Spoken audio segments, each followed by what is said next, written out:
카르마는 우리에게 어떤 의미를 줄까요? 어떤 이들은 이를 인과응보로 설명할 것이고 또 다른 이들은 윤회나 운명론을 언급할 수도 있습니다. 카르마는 산스크리트어로 행하다라는 뜻을 지닌 단어로 이는 곧 행위를 의미합니다. 인간이 하는 모든 일, 즉 카르마 행위는 원인이 되어 반드시 일정한 결과를 만들어냅니다. 부처님은 이것을 인과응보의 법칙이라 하였으며 이 법칙은 한치의 오차도 없이 작동한다고 말씀하셨습니다. 고대부터 극소수의 성인들만이 이 비밀을 알고 있었으며 그들은 이를 통해 삶을 변화시켜 왔습니다. 예수님은 뿌린 대로 거두리라라고 말씀하시며 우리의 행동이 삶에 미치는 영향을 강조하셨습니다. 그분의 가르침은 용서와 사랑을 통해 긍정적인 카르마를 쌓아가야 한다는 중요한 메시지를 전해주고 있습니다. 우주에는 우리가 아직 다 이해하지 못한 비밀스러운 법칙들이 존재합니다. 그 중 하나가 바로 카르마의 법칙입니다. 이 법칙 앞에서 우리는 때때로 그 비밀스러움에 압도되어 한없이 작아지기도 합니다. 광대한 우주 속에서 우리의 삶이 보잘것없게 느껴지기도 하지만 그럼에도 불구하고 이 시간은 우리의 존재와 신성, 그리고 내면의 진실을 깨닫는 여정이 될 것입니다. 우리의 삶에 깊이 새겨진 이 법칙이 어떻게 작용하는지, 그리고 이를 통해 어떻게 우리의 운명을 바꿀 수 있는지 함께 탐구해보면 좋겠습니다. 오늘은 우주의 기묘한 작동 원리, 카르마의 신비로운 법칙에 대해 이야기해보겠습니다. 카르마의 12법칙은 인간의 행동, 생각, 그리고 그로 인한 결과에 대한 철학적이고 영적인 가르침을 기반으로 한 원칙들입니다.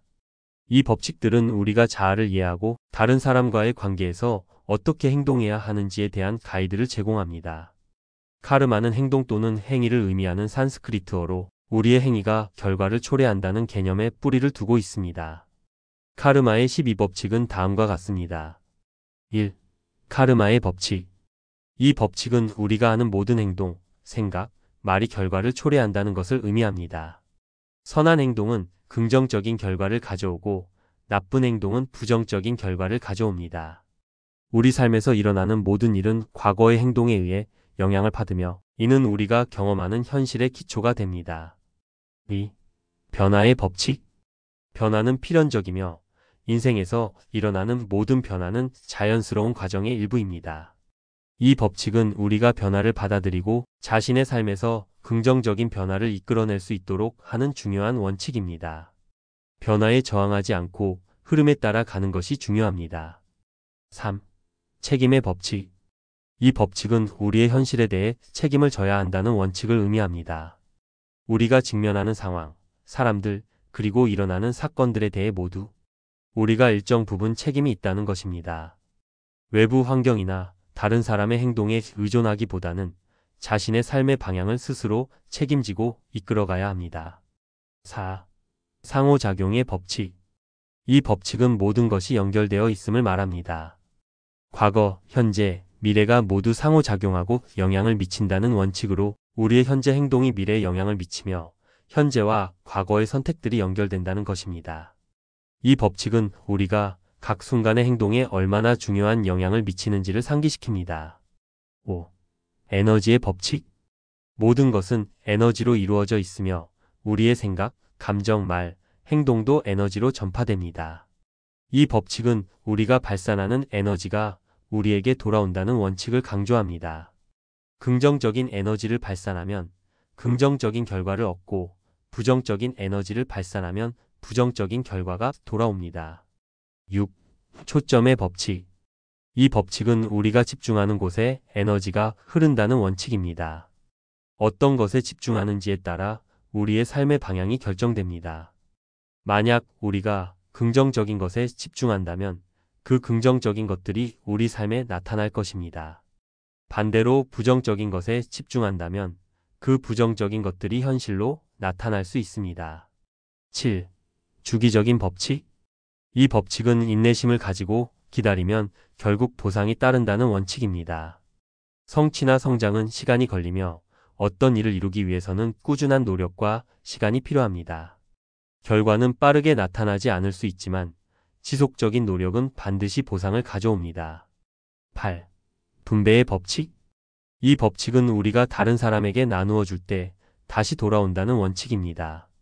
우리가 나누는 것이 다른 사람에게 긍정적인 영향을 미치고 결국 그 선한 에너지가 우리에게 돌아옵니다. 우리가 주는 만큼 받는다는 법칙으로 이 세상에 대한 사랑과 나눔의 중요성을 강조합니다. 9. 마음의 법칙. 이 법칙은 현재 순간에 집중해야 한다는 원칙입니다. 과거에 머물거나 미래를 걱정하는 대신 현재에 집중함으로써 우리가 원하는 결과를 창출할 수 있다는 것입니다. 우리가 현재의 순간에 집중함으로써 그 순간에 충실하고 인생의 진정성을 느끼며 살 수 있습니다. 10. 자기이해의 법칙. 이 법칙은 우리가 생각을 바꾸고 새로운 관점을 받아들일 때 삶이 변화할 수 있다는 원칙입니다.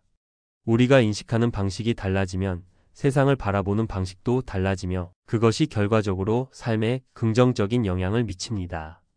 항상 마음을 열고 배우려는 자세가 필요합니다. 11. 단순화의 법칙. 이 법칙은 삶을 간소화하고 단순화하는 원칙입니다. 복잡한 문제나 상황에 대해 지나치게 고민하기보다는 문제를 간단하게 바라보고 해결책을 찾아가는 것이 중요합니다. 간소화함으로써 우리는 더욱 명확한 결정을 내리고 불필요한 스트레스에서 벗어날 수 있습니다. 12. 인식의 법칙. 이 법칙은 우리가 세상에 영향을 미치는 방법과 그 영향을 어떻게 인식하는지에 대한 원칙입니다. 우리의 행동이 다른 사람들에게 영감을 주고 긍정적인 영향을 미친다면 그 행동은 중요한 의미를 갖게 됩니다. 우리가 하는 일은 작은 것이라 할지라도 세상에 큰 변화를 일으킬 수 있습니다. 카르마의 12법칙은 우리가 어떻게 생각하고 행동하며 그 결과로 어떤 경험을 하게 될지를 안내하는 철학적 원칙입니다. 이 법칙들을 삶에 적용하면서 우리는 자신의 삶을 더 깊이 이해하고 긍정적인 변화를 이끌어낼 수 있습니다. 이 우주 속에는 우리가 아직 풀지 못한 많은 비밀스러운 법칙들이 존재합니다. 그 중 하나가 바로 카르마의 법칙입니다. 카르마는 단순히 우리가 알고 있는 운명이나 인과응보의 개념을 넘어서 그 자체로 존재하는 우주의 근본적인 법칙 중 하나입니다. 이 법칙은 우리가 일상에서 직면하는 모든 행동과 그에 따른 결과들에 깊은 영향을 미칩니다. 카르마라는 단어 앞에서는 우리는 종종 그 불가피성에 압도되어 한없이 작아지기도 합니다. 그 법칙이 우리에게 미치는 영향이 너무나 크고 우리가 그 법칙을 완벽하게 이해하지 못하기 때문에 우리는 때로 카르마 앞에서 무력감을 느낄 수 있습니다. 우주라는 거대한 공간 속에서 우리의 존재는 작고 보잘것없게 느껴지기도 합니다. 그 넓고도 깊은 우주 속에서 우리의 삶은 종종 의미 없어 보이기도 하고 때로는 허무감을 느낄 수도 있습니다. 하지만 바로 그 순간 우리가 깨달아야 할 중요한 사실이 있습니다. 이 시간, 우리가 살아가는 이 시간은 결코 무의미한 것이 아닙니다. 우리가 지금 겪고 있는 경험들은 모두 우리가 존재하는 이유를 발견하고 우리의 신성을 깨닫고 내면의 진실을 찾아가는 여정입니다. 이 여정을 통해 우리는 더 깊이 이해하게 될 것입니다. 우리가 왜 이 세상에 태어났는지, 우리가 이 순간에 어떤 의미를 지니고 있는지에 대해 말입니다. 우리는 또한 우리의 삶에 깊이 새겨진 카르마의 법칙이 어떻게 작용하는지 살펴볼 필요가 있습니다. 카르마는 우리가 행하는 모든 일, 말, 생각에 영향을 미칩니다. 긍정적인 카르마를 쌓는 것은 우리의 삶에 좋은 영향을 끼치고 반대로 부정적인 카르마는 우리의 운명에 부정적인 영향을 미칠 수 있습니다. 그러므로 우리는 이 법칙이 우리에게 어떻게 작용하는지 이해하고 이를 통해 우리가 어떻게 우리의 운명을 바꿀 수 있는지에 대해 깊이 고민해야 합니다. 지금 이 순간 우리는 모두 각자 고유한 과제를 가지고 이 세상에 태어났습니다. 이 과제는 흔히 명 또는 사명이라고 불리며 각자가 이 지상에 태어나 경험하고 해결해야 할 고유한 삶의 목적을 의미합니다. 명은 단순히 우연히 결정된 것이 아니라 우리가 이 세상에 태어나기 전부터 정해진 하나의 길처럼 각자의 삶에 깊은 의미를 부여하는 요소입니다. 이 과제는 각 개인에 따라 다르기 때문에 모든 사람에게 동일한 형태로 적용될 수 없습니다. 우리의 명이 무엇인지를 정확히 파악하는 일은 결코 쉽지 않으며 또한 그 정의가 정해져 있지 않기 때문에 사람마다 그 내용을 이해하는 방식도 다를 수 있습니다. 예를 들어 어떤 사람은 이 생에서 개인적인 성장을 목표로 할 수 있고 또 다른 사람은 다른 이들을 돕거나 세상을 변화시키는 데 중점을 둘 수 있습니다. 각자의 과제는 그 사람의 경험, 배경, 욕망, 그리고 내면의 깊은 뜻과 연결되어 있기 때문에 일률적으로 정의할 수는 없습니다. 따라서 내가 이번 생에 어떤 과제를 가지고 태어났는지를 파악하는 일은 매우 중요합니다. 그 과제를 알아야만 우리는 자신의 삶이 얼마나 소중하고 특별한지를 진정으로 깨달을 수 있습니다. 이는 단순히 우리의 삶이 우연히 주어진 것이 아니라 우리가 반드시 해결해야 할 어떤 중요한 목적을 향해 가고 있다는 인식을 가질 수 있게 해줍니다. 우리 각자는 그 과제를 풀기 위해 태어났고 그 과제는 우리가 선택한 길을 통해 이루어져야 합니다. 이 과제를 이해하는 것은 또한 우리가 지금 이 순간에 어떻게 살아야 할지를 결정짓는 중요한 기준이 됩니다. 어떤 환경에 있든지 어떤 상황에 놓여 있든지 내가 해야 할 일은 바로 이 과제를 풀기 위한 과정의 일환임을 깨닫게 됩니다. 내가 어떤 선택을 하고 어떤 방향으로 나아가야 하는지에 대한 해답은 바로 그 과제에서 찾을 수 있습니다. 자신이 가진 과제를 명확히 인식하고 이해할 때 그 과제를 풀어나가기 위한 계획과 행동도 자연스럽게 나오게 되는 것입니다. 따라서 우리가 이 생에서 마주하는 모든 도전과 시련, 행복과 슬픔은 결국 그 과제를 풀어가기 위한 과정에 불과하며 그 과정 속에서 우리는 성장하고 배우며 진정한 삶의 의미를 발견하게 됩니다.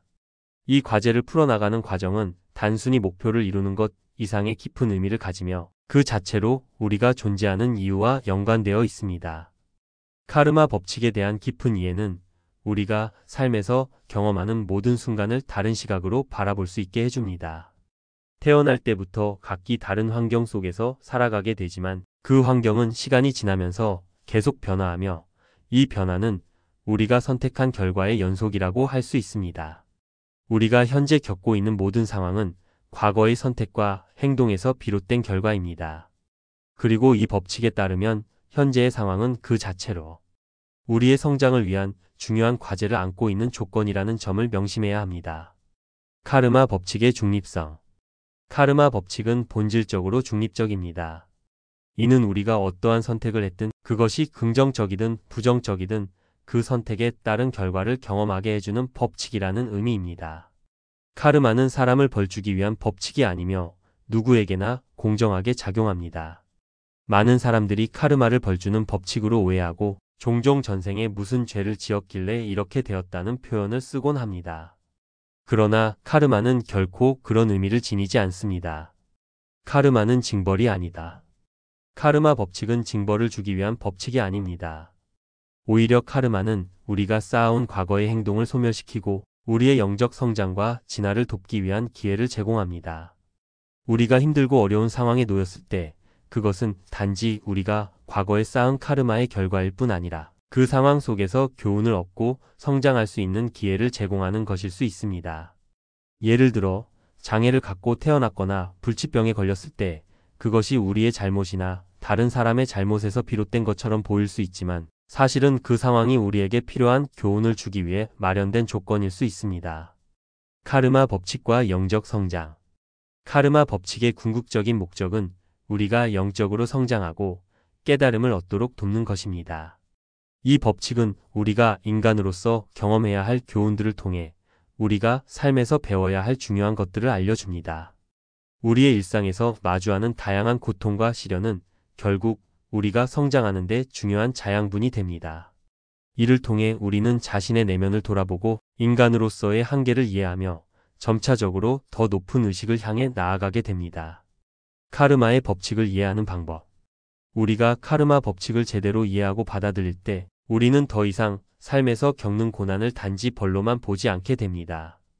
대신 그 고난이 우리에게 주어진 기회임을 인식하고 그 속에서 무엇을 배울 수 있을지에 대해 고민하게 됩니다. 우리가 처한 상황이 좋든 나쁘든 그것은 우리에게 주어진 과제를 풀어가기 위한 최선의 조건이기 때문에 그 상황을 받아들이고 성장의 기회로 삼을 수 있습니다. 우리가 살아가는 동안 과거와 미래는 끊임없이 우리의 마음속에서 떠오릅니다. 과거는 이미 지나갔고 미래는 아직 도래하지 않았지만 우리는 종종 이 두 시간의 틀에 갇혀 현재를 놓치고 살아가는 경우가 많습니다. 그러나 카르마 법칙을 이해하려면 과거와 미래에 얽매이지 않고 오직 지금 이 순간에 충실하는 것이 중요합니다. 왜냐하면 현재만이 우리가 실제로 경험하고 영향을 미칠 수 있는 시간이기 때문입니다. 지금 이 순간의 중요성. 우리는 현재라는 시간을 통해 과거의 결과를 경험하고 동시에 미래를 위한 새로운 원인을 만들어 갑니다. 현재의 선택과 행동이 결국 우리의 미래를 창조하기 때문에 과거와 미래를 고민하기보다는 지금 이 순간에 최선을 다하는 것이 가장 중요합니다. 현재는 과거의 결과인 동시에 미래로 이어질 새로운 원인이 되는 시점입니다. 따라서 현재를 소중히 여기는 것은 단순한 삶의 태도가 아니라 카르마 법칙을 제대로 이해하고 실천하는 일과 같습니다. 과거와 미래는 실제로 존재하지 않는다. 과거는 이미 지나갔고 미래는 아직 오지 않았습니다. 우리가 가지고 있는 유일한 시간은 오직 현재입니다. 과거의 실수나 후회에 머무르거나 미래의 불확실성에 두려워하는 것은 우리의 에너지와 집중을 분산시키고 현재를 제대로 살아갈 수 없게 만듭니다. 우리가 현재에 충실하게 살아갈 때 그 순간순간이 쌓여 우리의 미래를 만들어 갑니다. 카르마 법칙과 현재의 중요성. 카르마 법칙은 우리가 살아가는 매 순간의 선택과 행동에 따라 우리에게 돌아오는 결과를 결정합니다. 지금 이 순간에 충실하며 주어진 과제를 성실히 해결하는 것이 바로 카르마 법칙을 이해하고 실천하는 방법입니다. 만약 우리가 현재에 긍정적이고 감사하는 태도로 임한다면 그것은 미래의 긍정적인 결과로 돌아올 것입니다. 즉, 현재의 태도와 마음가짐이 우리의 카르마를 형성하고 그 결과는 우리가 원하는 방향으로 흘러가게 됩니다. 현재를 어떻게 살아갈 것인가? 현재를 의식적으로 살아간다는 것은 매 순간 우리의 선택과 행동에 주의를 기울인다는 의미입니다. 이는 과거에 얽매이지 않고 미래에 대한 두려움을 떨쳐버리며 오직 지금 이 순간에 집중하는 삶을 의미합니다. 우리가 매 순간을 의식적으로 살아가면서 긍정적인 마음가짐과 감사하는 태도를 유지한다면 그 자체가 우리에게 큰 영향을 미칩니다. 감사하는 마음은 카르마를 정화하고 긍정적인 에너지를 발생시키기 때문에 우리는 더욱 긍정적인 결과를 경험할 수 있습니다. 진정한 자유와 평화. 과거에 얽매이지 않고 미래에 대한 두려움 없이 현재에 집중하는 삶은 곧 진정한 자유와 평화를 얻는 길입니다. 많은 사람들이 지나간 일에 집착하거나 다가올 미래에 대한 불안으로 마음의 평화를 잃곤 합니다. 그러나 현재에 집중하면서 자신의 과제를 성실히 해결해 나간다면 우리는 진정한 내면의 자유를 느끼고 삶의 평화로움을 경험하게 될 것입니다. 현재에 집중하는 것은 단순히 오늘만 잘 사는 것이 아니라 그 순간순간을 통해 우리가 성장하고 변화할 수 있는 기회를 제공하는 것입니다. 영적 성장의 길. 우리가 현재의 순간에 집중하고 주어진 과제를 충실히 해결하는 것은 단순히 좋은 결과를 얻기 위한 방법이 아닙니다. 그것은 바로 영적인 성장을 위한 중요한 과정입니다. 삶은 우리가 각자 해결해야 할 과제들로 가득합니다. 그 과제들이 크거나 작을지라도 우리는 그 과정 속에서 자신을 돌아보고 더 나은 방향으로 변화할 수 있는 기회를 얻게 됩니다. 카르마 법칙은 우리가 그 과제를 풀어나가도록 돕는 길잡이와도 같습니다. 매 순간을 의식적으로 살아가기. 현재의 순간에 충실하며 살아가는 삶은 카르마 법칙을 이해하고 실천하는 가장 중요한 방법입니다. 과거에 대한 후회나 미래에 대한 두려움에 휘둘리지 않고 오직 현재에 집중하는 것이야말로 우리가 진정으로 자유롭고 평화로운 삶을 살 수 있게 해주는 열쇠입니다.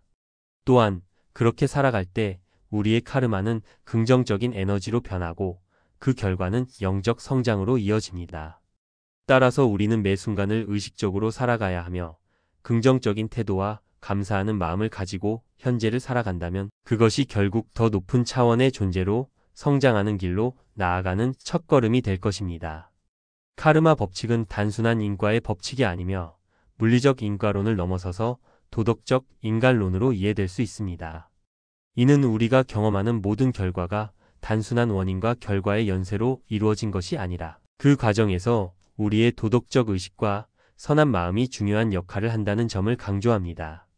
카르마 법칙은 인간이 도덕적으로 성장하고 완성되는 길을 인도하는 법칙이며 이로써 우리는 더 나은 사람으로 성장할 수 있도록 돕습니다. 카르마 법칙과 도덕의식. 카르마 법칙은 그저 물리적인 법칙처럼 단순히 원인과 결과가 맞물려 돌아가는 것이 아닙니다. 이 법칙에는 도덕적 의식이 중요한 역할을 합니다.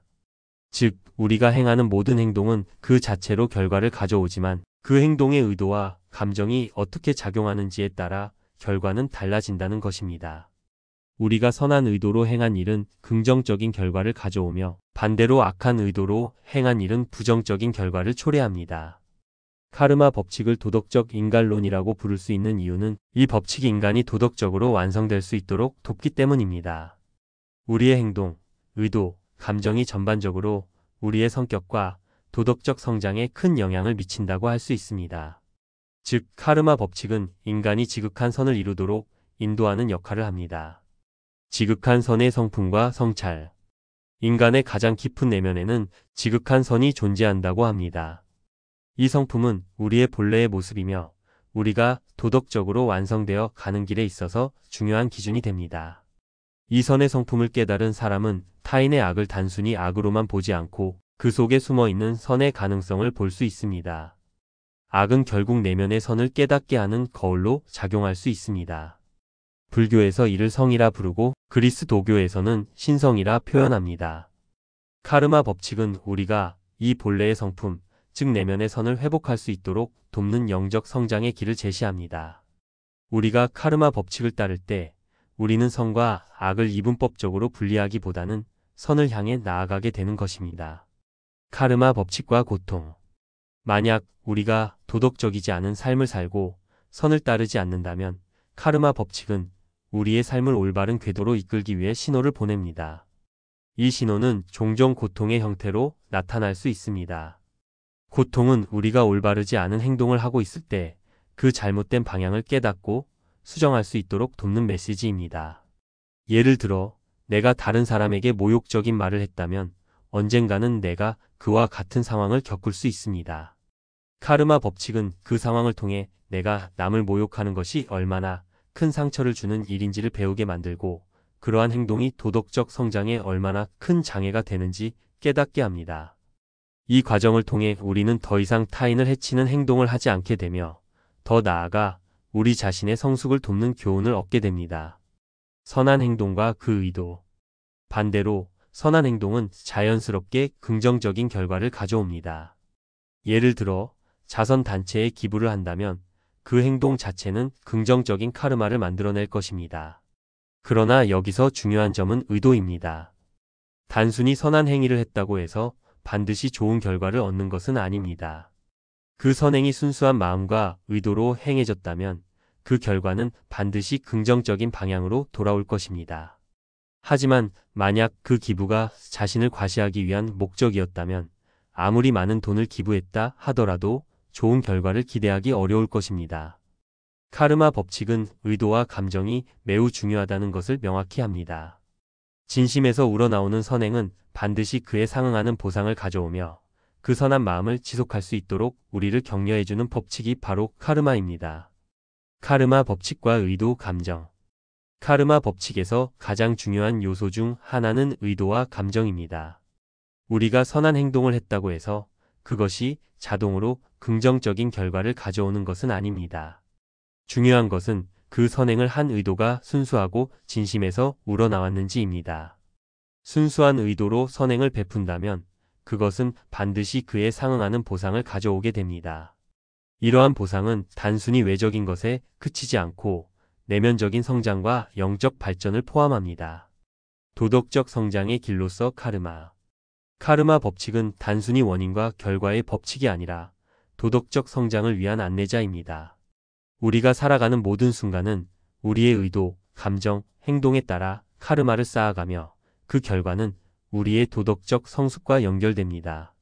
우리는 선한 의도와 행동을 통해 더 높은 차원의 존재로 성장할 수 있으며 카르마 법칙은 그 길을 안내하는 중요한 역할을 합니다.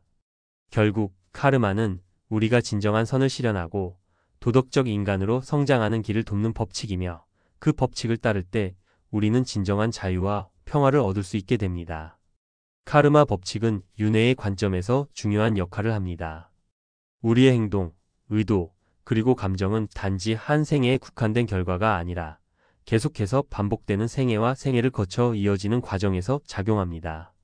카르마는 우리가 쌓아온 업을 미래의 삶으로 이어지게 하며 그 과정에서 우리는 끊임없이 자아 실현과 도덕적 성장을 위한 기회를 얻게 됩니다. 카르마와 윤회 과거의 행동이 미래에 미치는 영향. 윤회의 관점에서 카르마는 단지 한 생의 결과를 결정하는 것이 아니라 여러 생애를 아우르는 연속적인 과정에서 작동합니다.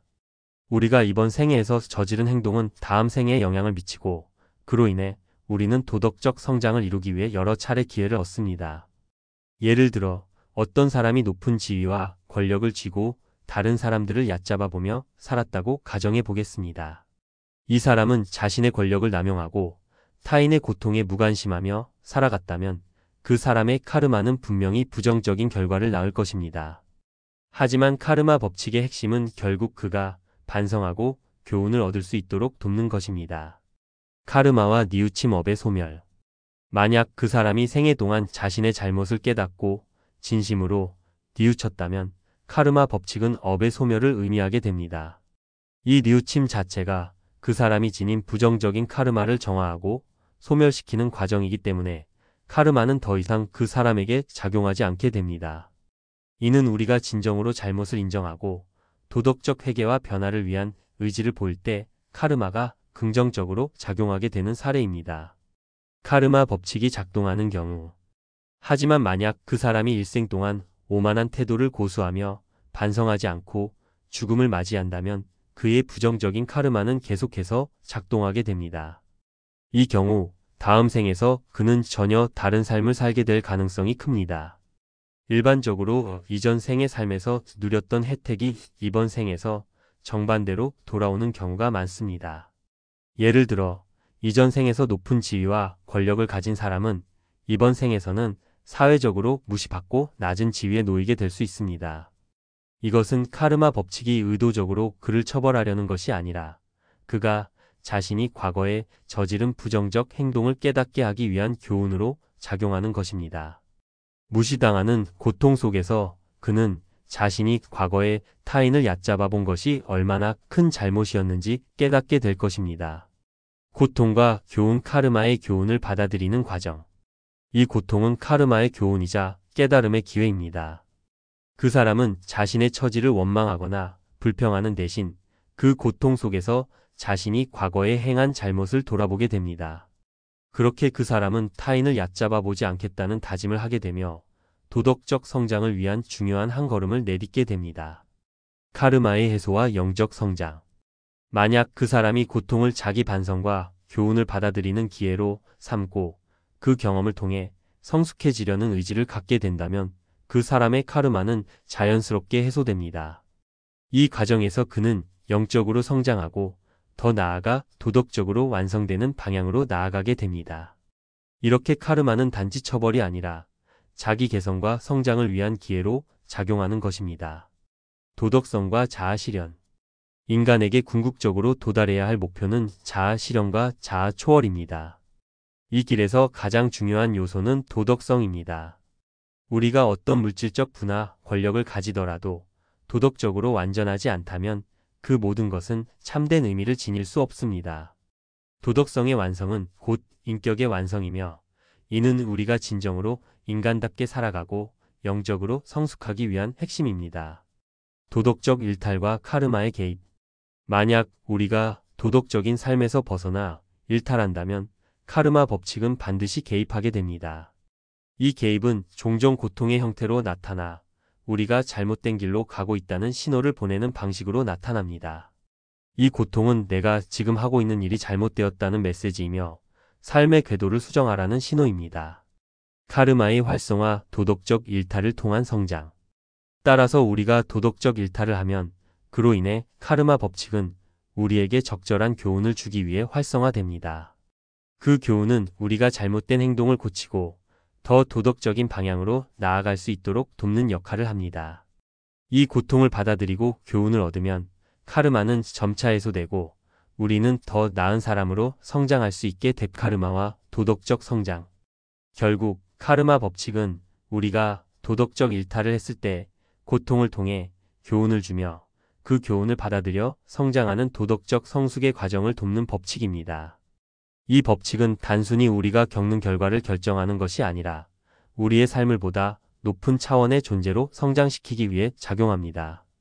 도덕성이 완성되면 우리는 자아 실현에 한 걸음 더 다가갈 수 있으며 이는 영적 성장을 위한 중요한 기회를 제공합니다. 자유의지와 결정론 카르마 법칙의 균형.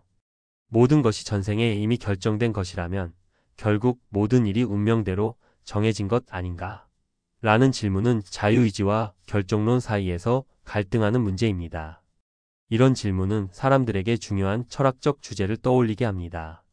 그러나 카르마 법칙은 이 두 개념을 단순히 선택하거나 배제하는 방식으로 설명하지 않습니다. 대신 카르마 법칙은 결정론이 아닌 인과론에 근거하고 있다는 점이 중요합니다. 카르마 법칙과 인과론. 인과론은 모든 일에는 원인이 있다는 전제를 가지고 있습니다. 즉, 우리가 겪는 모든 사건이나 상황은 과거의 행동이나 선택에 의한 결과로 발생합니다. 하지만 카르마 법칙에서는 그 결과에 대한 반응과 선택이 우리 자유의지에 따라 달라진다는 중요한 점을 강조합니다. 즉, 상황은 이미 발생했지만 그 상황을 어떻게 처리할지는 우리의 자유의지에 달려 있다는 것입니다.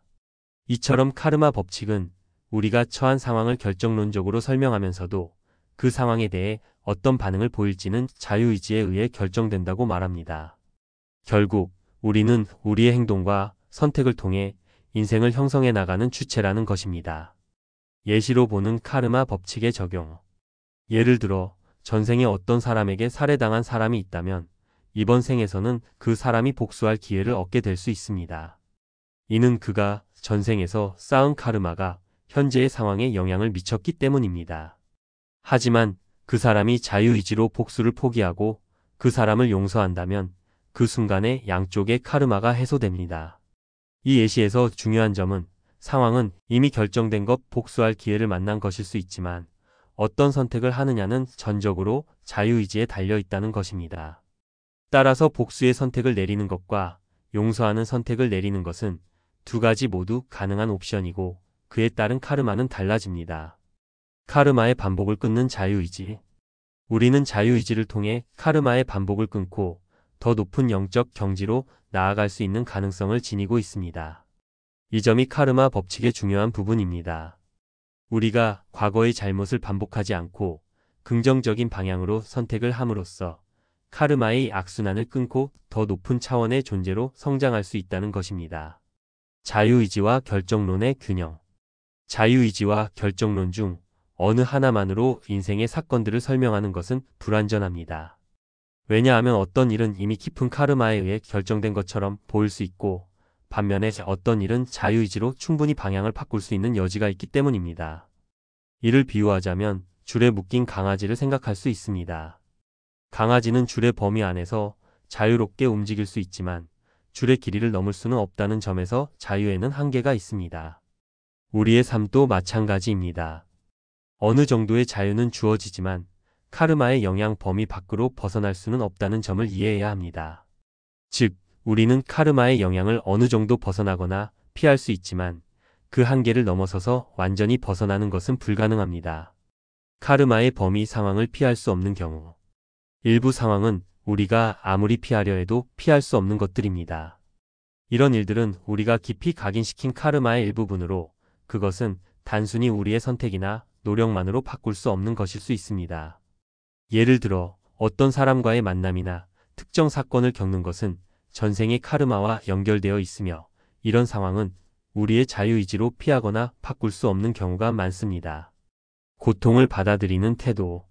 이럴 때는 저항하거나 회피하려는 태도보다 기꺼이 받아들이고 수용하는 태도가 바람직합니다.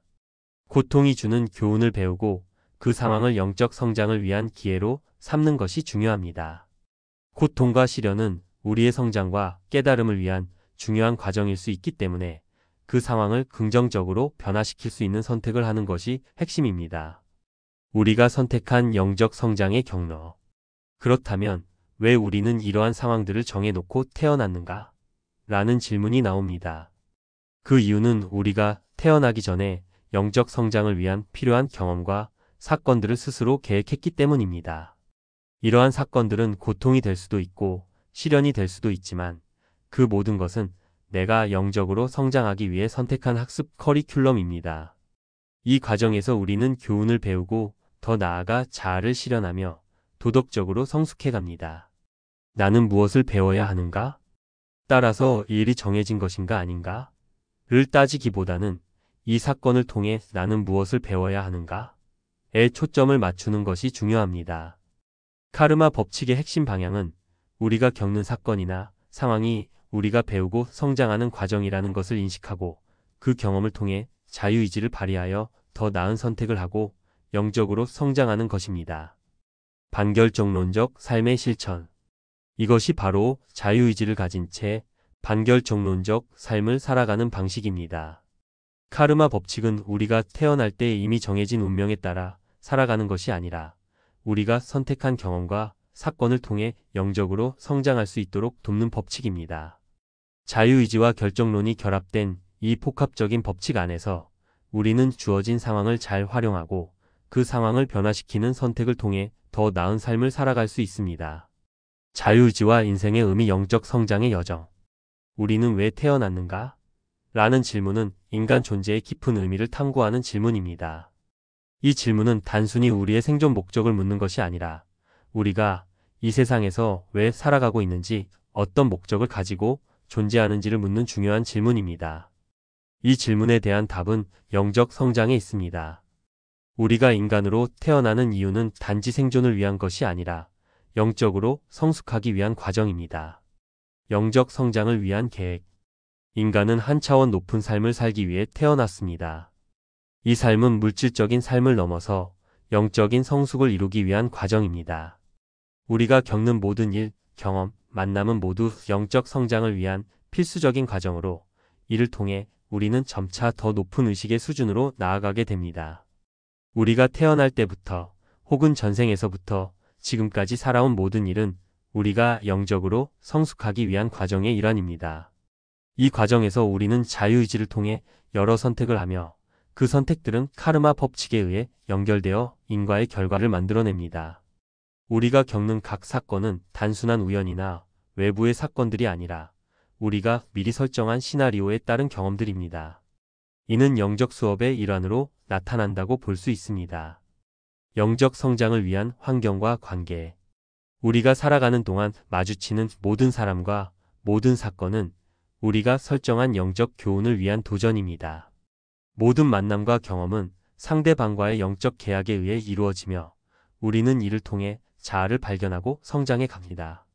이 과정은 때로 고통스럽고 힘들 수 있지만 그 속에는 우리의 내면을 성장시키기 위한 깊은 의미가 숨어 있습니다. 상처와 고난의 의미. 때때로 우리는 상처를 받거나 고난을 겪습니다. 그러나 이 고난도 우리가 설정한 영적 수업의 일부일 수 있습니다.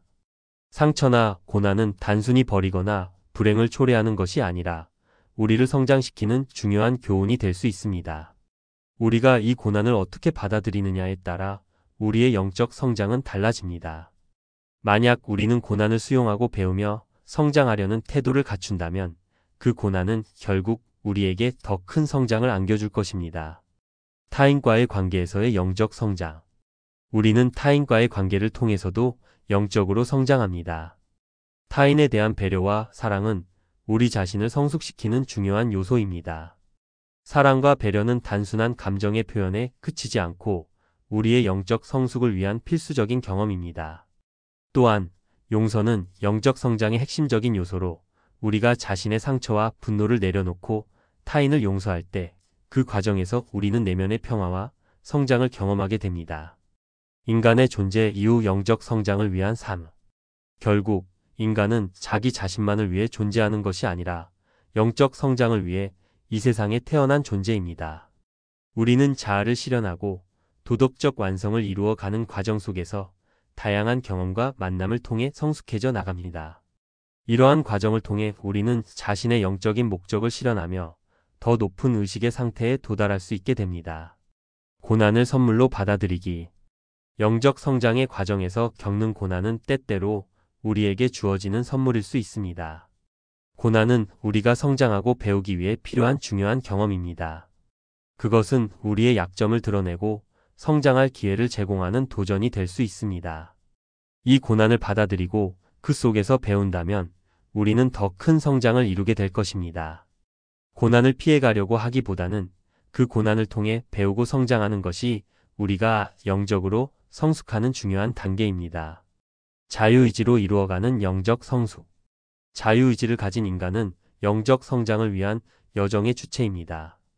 우리가 어떤 상황에 처하든 그 속에서 영적 성장을 이루겠다는 목표를 가지며 살아간다면 그 삶은 단순한 생존을 넘어 의미 있는 여정이 됩니다.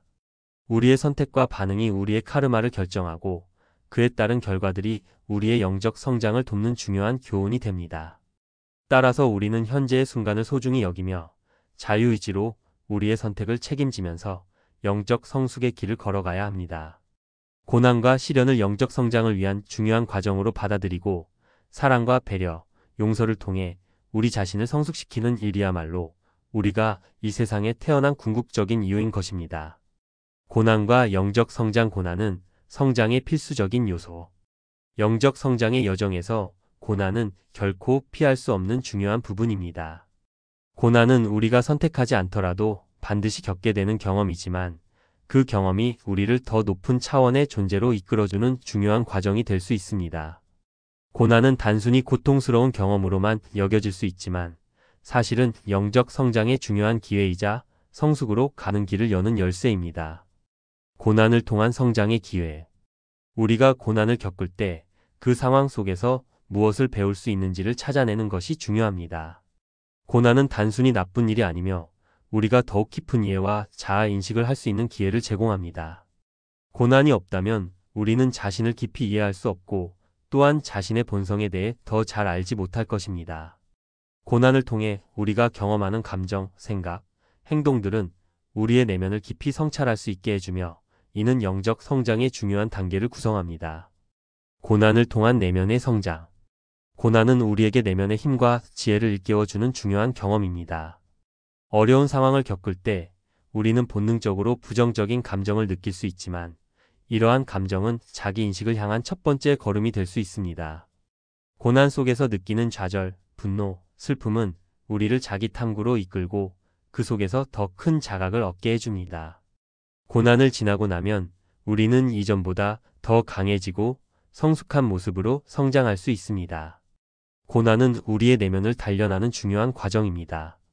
우리가 고난을 어떻게 받아들이느냐에 따라 내면의 평화와 강인함을 얻을 수 있습니다. 고난을 통해 우리는 점차 자기 통제와 감정의 균형을 배우며 그것이 영적 성숙으로 이어집니다. 평온함을 유지하며 불안이나 두려움을 극복하는 능력을 키우는 과정 속에서 우리는 진정한 내적 평화를 발견할 수 있습니다. 고난을 두려워하지 말고 받아들여야 하는 이유. 고난을 두려워하지 말고 그것을 삶의 일부로 받아들이는 태도가 필요합니다. 고난은 우리의 성장의 필수적인 요소이기 때문에 그것을 피하려고 하거나 회피하려는 시도는 오히려 우리가 얻을 수 있는 교훈을 놓치게 만들 수 있습니다. 고난은 인간 존재의 불가피한 부분이며 그것을 어떻게 대처하느냐가 우리의 영적 성장의 속도를 결정합니다. 우리는 고난을 경험의 일부로 인정하고 그 고난 속에서 배우려는 태도를 가져야 합니다. 고난을 두려워하거나 회피하기보다는 그 속에서 내가 무엇을 배워야 하는지를 고민하고 그것을 자기 성찰의 기회로 삼아야 합니다. 그렇게 할 때 우리는 고난을 영적인 선물로 인식하게 될 것입니다. 고난을 통해 성숙한 자아 발견. 고난을 겪고 나면 우리는 자기 자신을 더 깊이 이해하게 됩니다. 어려움을 통해 우리는 자아를 발견하고 내면의 진정한 모습을 볼 수 있습니다. 고난 속에서 우리는 불완전한 모습을 직면하고 이를 극복하는 과정을 통해 강한 내면을 형성할 수 있습니다. 또한 우리가 고난을 극복하면서 도덕적이고 영적으로 성숙해가는 과정은 우리의 삶을 더욱 의미 있게 만들어줍니다. 고난은 또한 우리가 다른 사람들에게 더 많은 공감과 이해를 가질 수 있도록 도와줍니다. 우리가 겪은 고난은 타인에게도 공감과 사랑을 표현할 수 있는 토대가 되며 이는 인간관계를 더욱 깊고 의미 있는 것으로 만들어줍니다. 고난을 통한 진정한 성장. 결국 고난은 단순히 부정적인 경험이 아니라 영적 성장을 위한 필수적인 단계입니다. 고난을 겪을 때마다 우리는 성장과 학습을 통해 점차 더 높은 수준의 존재로 나아가게 됩니다. 중요한 것은 고난 속에서 배우고 성장하려는 마음가짐을 갖는 것입니다. 고난을 두려워하지 않고 그 속에서 내면의 평화와 강인함을 찾으며 자기 인식과 영적 성숙을 이룰 수 있습니다. 고난은 우리 삶에서 반드시 거쳐야 할 과정이며 그것을 잘 받아들이고 활용하는 것이 진정한 성숙으로 가는 길입니다. 내면의 평화. 고난 속에서 찾는 진정한 평화. 내면의 평화는 우리가 겪는 모든 고난과 시련을 넘어서는 중요한 삶의 교훈입니다. 세상의 혼란과 고통은 때로 우리를 흔들리게 하지만 내면의 평화를 찾는 것은 그러한 외부의 영향을 뛰어넘어 마음의 고요함과 안정을 유지하는 데 핵심적입니다. 이 평화는 외부 환경이나 상황에 의존하지 않으며 오히려 우리의 내면에서 우러나오는 것입니다. 내면의 평화를 찾아가는 과정은 우리의 영적 성장에 있어 매우 중요한 부분을 차지합니다. 내면의 평화를 찾는 첫걸음. 내면을 돌아보기. 내면의 평화를 찾기 위해서는 자신을 돌아보는 시간이 필요합니다. 우리의 삶은 종종 외부의 소음과 분주함에 의해 영향을 받으며 그 속에서 진정한 자아를 잃고 혼란스러워질 수 있습니다. 이때 가장 중요한 것은 내면을 돌아보고 자신의 감정과 생각을 정리하는 것입니다. 자기 성찰을 통해 우리는 무엇이 진정으로 중요한지, 무엇이 우리를 방해하고 있는지 깨달을 수 있습니다. 내면의 평화를 찾는 과정에서 가장 중요한 점은 감정을 통제하고 마음을 고요하게 만드는 것입니다. 마음속의 불안과 두려움은 평화를 방해하는 가장 큰 요소들 중 하나입니다. 이를 다스리기 위해서는 명상, 호흡법, 마음 챙김과 같은 방법을 통해 마음의 소란을 잠재우고 내면의 고요함을 회복해야 합니다. 내면의 평화와 자기이해. 내면의 평화를 추구하면서 우리는 자기이해를 깊이 있게 발전시킬 수 있습니다. 자기인식은 자신을 사랑하고 받아들이는 중요한 과정으로 내면의 평화와 불가분의 관계를 맺고 있습니다.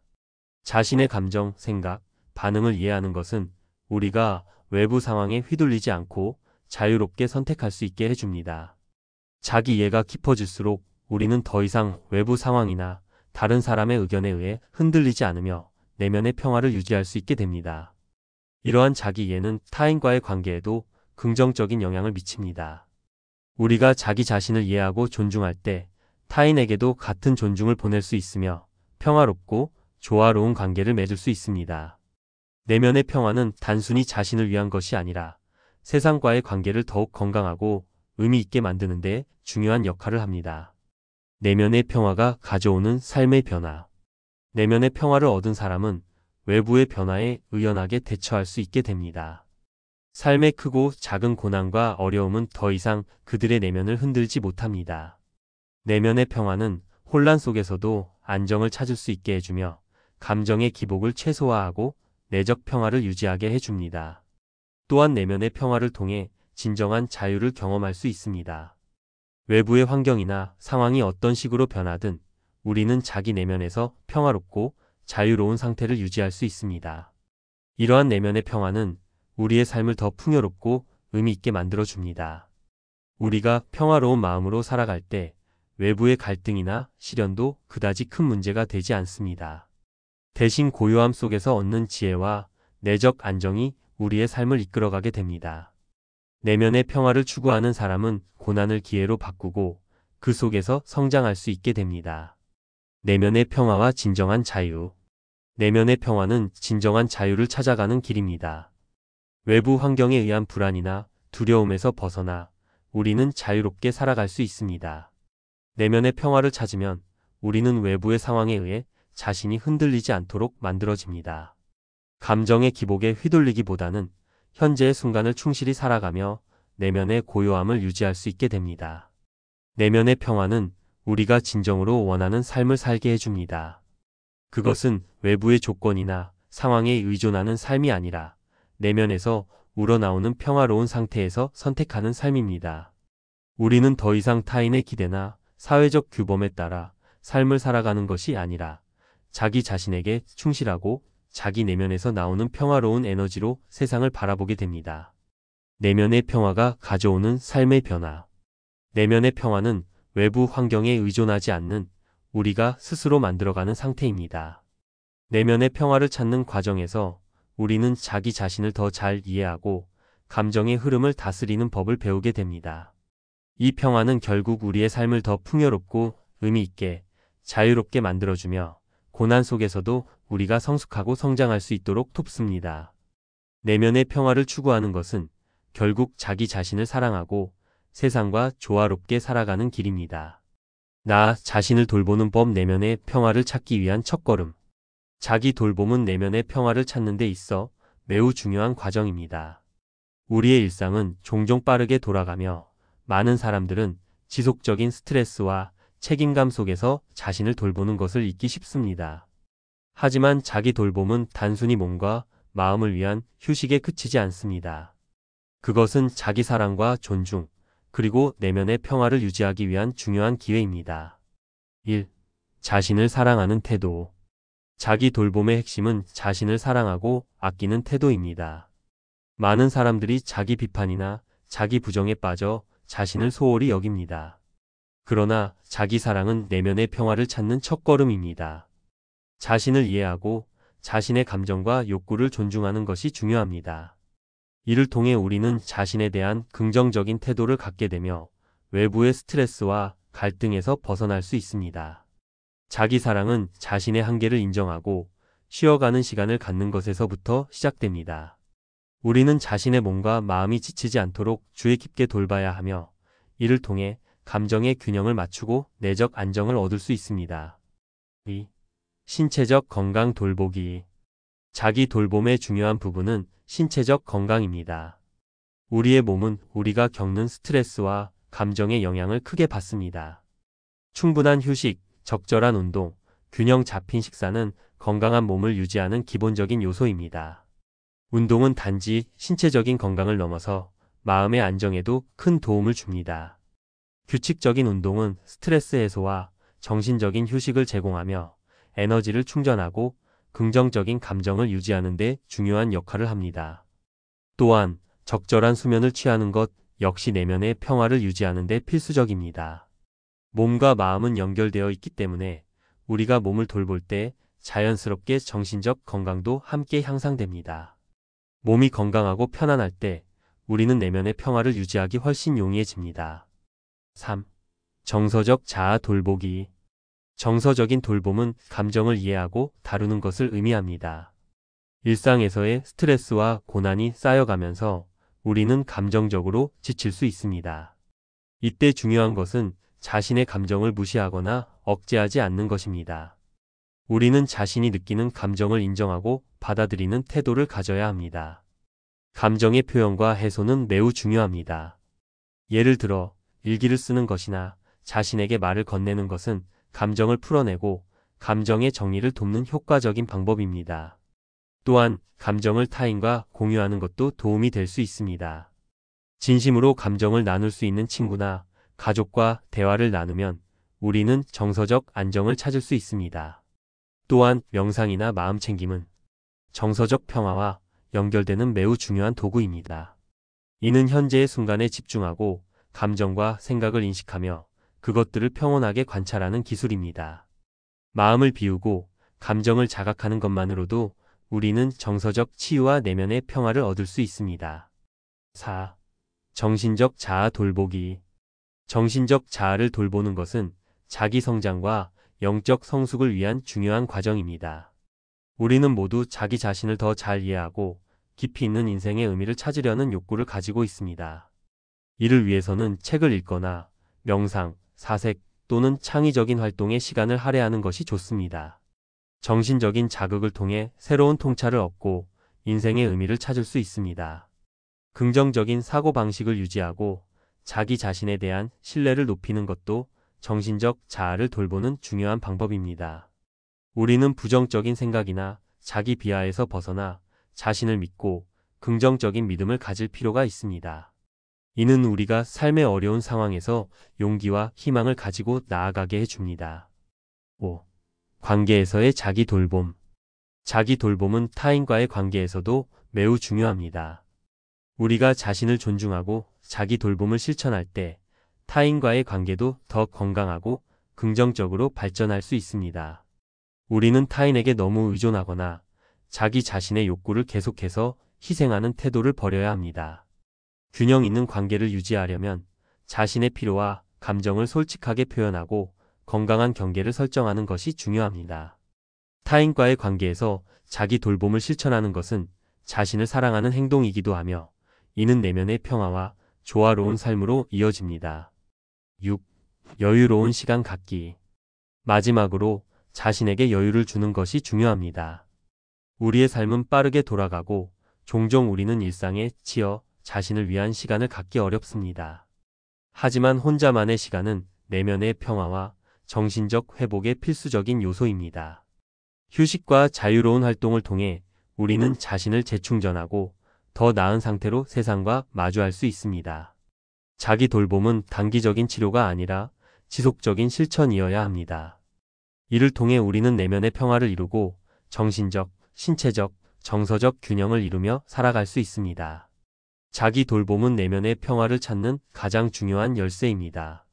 자신을 사랑하고 존중하는 태도에서부터 신체적, 정서적, 정신적 자아를 돌보는 모든 과정이 내면의 평화를 이루는 데 큰 도움이 됩니다.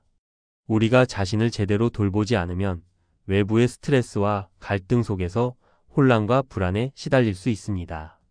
그러나 자기 돌봄을 실천하면 우리는 더 건강하고 강한 자신을 느끼며 진정한 평화와 자유를 경험할 수 있습니다. 명상과 호흡. 내면의 평화를 위한 중요한 도구. 명상과 호흡은 내면의 평화를 찾는 데 있어서 가장 효과적이고 깊이 있는 방법 중 하나입니다. 일상생활에서 겪는 스트레스, 불안, 긴장은 우리를 쉽게 흔들리게 만들 수 있습니다. 하지만 명상과 호흡을 통해 우리는 마음의 고요함을 찾고 신체의 긴장을 풀어내며 심리적 안정을 회복할 수 있습니다. 이 두 가지 방법은 우리에게 깊은 내면의 평화를 가져다 주며 외부의 혼란에 휘둘리지 않는 강한 내면을 만들어 줍니다. 1. 명상. 마음의 고요함과 내적 집중.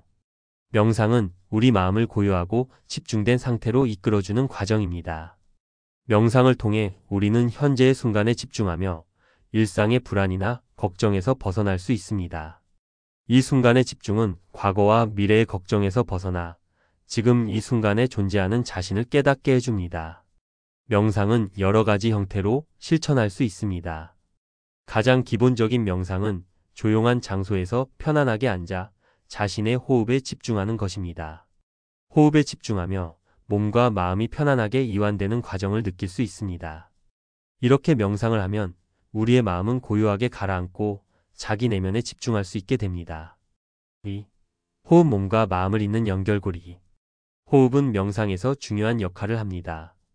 호흡은 단순히 생리적인 과정이지만 우리의 정신적, 감정적 상태에 깊은 영향을 미칩니다. 깊고 규칙적인 호흡은 신경계를 안정시키고 스트레스와 불안을 완화시키는 데 큰 도움이 됩니다. 심호흡은 신체에 산소를 충분히 공급하고 호흡의 깊이와 리듬에 집중하면서 마음이 차분해집니다. 천천히 깊게 들이마시고 천천히 내쉬는 호흡은 우리를 현재의 순간에 집중하도록 도와주며 과거의 후회나 미래의 걱정에서 벗어나 온전히 지금 이 순간에 존재하게 만듭니다. 3. 명상과 호흡의 상호작용. 내면의 평화를 찾는 통합적 접근. 명상과 호흡은 독립적인 방법이지만 둘이 결합될 때 더욱 강력한 효과를 발휘합니다. 호흡을 의식적으로 조절하면서 명상에 몰입할 때 우리는 마음의 집중력을 높이고 신체의 긴장을 더욱 효과적으로 풀어낼 수 있습니다. 이 두 가지 방법은 서로 보완적이며 함께 할 때 더욱 깊은 내면의 평화를 경험할 수 있습니다. 호흡에 집중하는 명상은 감정의 흐름을 관찰하고 불안이나 두려움을 마음속에서 자연스럽게 흘려보낼 수 있도록 도와줍니다. 또한 감정을 억누르지 않고 그냥 있는 그대로 받아들이는 과정을 거치면서 우리는 감정의 안정을 찾을 수 있습니다. 4. 명상과 호흡의 실천. 일상에서의 적용. 명상과 호흡은 특별한 시간과 장소에서만 하는 것이 아닙니다. 일상에서도 손쉽게 실천할 수 있습니다. 예를 들어 출근 전이나 하루 일과 중 잠시 시간을 내어 몇 분간의 심호흡을 해보세요. 자동차를 운전할 때, 사무실에서 잠시 휴식을 취할 때 심호흡을 하며 내면의 평화를 찾아보는 것입니다. 간단한 호흡 명상을 실천하는 것만으로도 우리의 마음과 몸은 훨씬 더 차분해질 수 있습니다. 예를 들어 478 호흡법처럼 4초 동안 숨을 들이마시고 7초 동안 숨을 참으며 8초 동안 내쉬는 방식으로 호흡을 조절해 보세요. 이 간단한 기법만으로도 심리적 안정과 마음의 평화를 얻을 수 있습니다. 5. 명상과 호흡을 통한 감정 관리. 우리의 감정은 종종 불안정하고 빠르게 변화할 수 있습니다. 명상과 호흡은 감정을 관찰하고 이해하는 데 도움을 주며 우리가 감정을 다루는 방식에 긍정적인 변화를 가져옵니다. 예를 들어 화가 나거나 스트레스를 받을 때 잠시 명상과 깊은 호흡을 통해 마음을 진정시킬 수 있습니다. 이러한 실천을 통해 우리는 감정을 억누르지 않고 그 감정을 건강하게 표현하는 법을 배울 수 있습니다. 호흡과 명상을 통해 우리는 감정의 흐름을 자연스럽게 받아들이고 감정을 조절할 수 있는 능력을 기를 수 있습니다. 또한 감정에 휘둘리지 않고 평온한 상태에서 더 나은 결정을 내릴 수 있습니다. 6. 명상과 호흡의 장기적인 효과. 정기적인 명상과 호흡 실천은 단기적인 스트레스 해소를 넘어서 장기적인 내면의 평화와 균형을 이루는 데 큰 도움이 됩니다. 꾸준한 실천을 통해 우리는 감정의 기복을 줄이고 더 큰 평온과 안정을 느낄 수 있습니다. 또한 명상과 호흡을 통해 자기 자신과의 연결을 강화하고 자기 존중과 내면의 통합을 이룰 수 있습니다. 명상과 호흡은 내면의 평화를 찾는 데 매우 중요한 도구입니다. 이 두 가지 방법은 몸과 마음을 고요하게 만들고 감정과 생각을 정리하는 데 큰 효과를 줍니다. 호흡을 통해 신경계를 안정시키고 명상으로 마음을 집중시킬 수 있는 실천은 우리가 스트레스와 불안을 관리하는 데 도움을 줍니다. 이 두 가지 방법을 일상에서 실천함으로써 우리는 외부의 혼란 속에서도 내면의 평화를 유지하고 영적 성장을 이루어 나갈 수 있습니다. 자기 자신을 사랑하기 정신 건강과 행복을 위한 필수적인 시작. 자기 자신을 사랑하는 것은 단순히 자신의 외모나 성취를 사랑하는 것이 아닙니다. 자기 자신을 사랑한다는 것은 자신의 존재 자체를 존중하고 모든 측면을 인정하는 것입니다. 이는 정신적, 신체적 건강을 위한 중요한 첫 걸음이며 우리가 진정으로 행복하고 만족스러운 삶을 살기 위한 기초가 됩니다. 자기 자신을 사랑하는 것이 이기적인 것으로 오해될 수 있지만 사실 그것은 자신을 존중하고 돌보는 일입니다. 자기 자신을 사랑하는 사람은 더 많은 내적 평화와 자신감을 가지고 이를 바탕으로 타인에게도 더 많은 사랑과 지원을 베풀 수 있습니다. 즉, 자기 사랑은 타인과의 관계에서도 긍정적인 영향을 미치며 주위 사람들과의 깊은 연결을 형성하는 데도 중요한 역할을 합니다. 1. 자기 사랑의 진정한 의미. 자기 사랑이란 자신의 가치를 인정하고 자신에게 친절한 태도를 취하는 것을 의미합니다. 이는 자신의 단점과 결점도 포용하고 이를 개선하기 위한 노력을 하되 자신에게 비판적인 태도를 취하지 않는 것입니다. 자기 사랑은 외적인 것에 의존하는 것이 아니라 내면의 존중과 자기 수용에 근거합니다. 자기 사랑은 자신을 긍정적으로 바라보고 내면의 목소리에 귀 기울이는 것입니다. 다른 사람들의 기대나 사회적 기준에 얽매여 살지 않고 자신이 진정 원하는 삶의 방향을 찾는 일입니다. 이를 통해 내적 안정감과 자아 존중감이 형성되고 이는 우리가 외부의 어려움이나 도전에 직면했을 때 더욱 강력한 정신적 방어력을 제공합니다. 2. 자기 사랑을 위한 실천 방법. 1. 긍정적인 자기 대화. 자기 자신을 사랑하는 첫 번째 방법은 바로 긍정적인 자기 대화입니다. 우리가 자신에게 어떤 말을 하느냐가 우리의 자기 이미지와 자신감에 큰 영향을 미칩니다. 자기 자신에게 친절하고 격려의 말을 건네세요. 나는 충분히 잘하고 있어. 실수는 성장의 일부야 라는 메시지를 스스로에게 전달하는 것입니다. 자기 자신을 비판하거나 부정적인 말을 하는 대신 자신의 노력과 성취를 인정하고 자기 자신을 격려하는 것이 중요합니다. 이렇게 하면 자기 존중감이 높아지고 더 건강한 자기 사랑을 키울 수 있습니다. 이 자신의 단점 받아들이기. 자기 사랑은 자신의 단점과 결점을 인정하고 받아들이는 것에서 시작됩니다. 우리는 완벽한 사람이 아니며 실수도 하고 약점도 있을 수 있습니다. 자기 자신을 사랑하는 것은 이 모든 것을 포용하고 비판하지 않으며 자신을 있는 그대로 받아들이는 것입니다. 모든 사람이 부족한 부분이 있지만 그러한 부분도 나의 일부임을 이해하고 사랑하는 것이 중요합니다. 자기 사랑은 자신을 개선하려는 노력을 하되 자기 자신을 비난하거나 부정적으로 바라보지 않는 것입니다. 우리 모두는 성장하고 변화할 수 있는 가능성을 가지고 있으며 그 가능성을 인정하고 자신에게 자비로운 태도를 가져야 합니다. 3. 자기 돌봄 실천. 자기 사랑은 자기 돌봄에서 비롯됩니다. 자신의 신체적, 정신적 건강을 돌보는 것은 자기 사랑의 핵심입니다. 자신을 돌본다는 것은 단순히 몸을 쉬게 하는 것뿐만 아니라 정신적 휴식과 감정적 안정도 함께 돌보는 것을 의미합니다.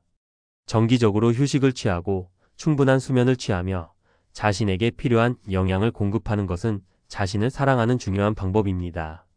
또한 스트레스 관리, 명상, 운동 등을 통해 몸과 마음을 균형 있게 돌보는 것이 중요합니다. 4. 자기 비판에서 벗어나기. 많은 사람들이 자신의 실수나 실패를 지나치게 비판합니다.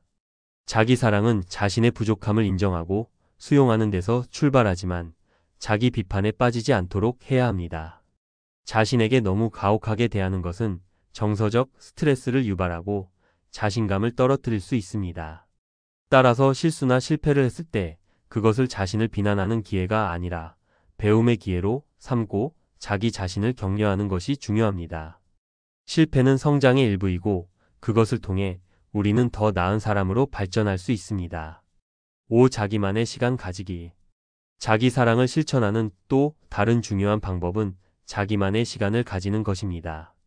바쁜 일상 속에서 자신에게 집중하고 자기만을 위한 활동을 하는 것은 내적 충전을 돕습니다.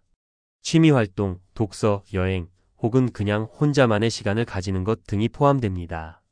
이 시간을 통해 자기 자신과의 관계를 강화하고 자아를 발견할 수 있습니다. 자기 사랑은 타인에게 기쁨을 주기 위한 준비로 자신의 욕구와 필요를 이해하는 과정에서 시작됩니다. 3. 자기 사랑이 주는 긍정적인 영향. 자기 사랑을 실천하면 자기 존중감이 증가하고 정신적 안정과 감정적 회복력이 향상됩니다. 또한 스트레스와 불안을 줄이고 자신감을 높이며 더 건강하고 행복한 삶을 이끌어낼 수 있습니다. 자기 사랑은 또한 타인과의 관계에서도 긍정적인 영향을 미칩니다. 자신을 존중하는 사람은 타인도 존중할 수 있는 능력을 가지며 건강한 관계를 구축할 수 있습니다. 자신을 사랑하는 사람은 타인에게도 사랑을 주고 사랑받을 자격을 느끼게 됩니다. 자기 자신을 사랑하는 것은 우리의 정신적, 신체적 건강을 위한 필수적인 시작입니다. 이는 자기 존중과 자기 수용을 바탕으로 하여 자신을 돌보는 태도와 긍정적인 자기 대화를 통해 이루어집니다. 자기 사랑을 통해 우리는 더 강한 자신을 만들고 행복하고 풍요로운 삶을 살 수 있습니다. 자기 자신을 사랑하는 것, 그것은 행복한 삶을 위한 첫 걸음입니다.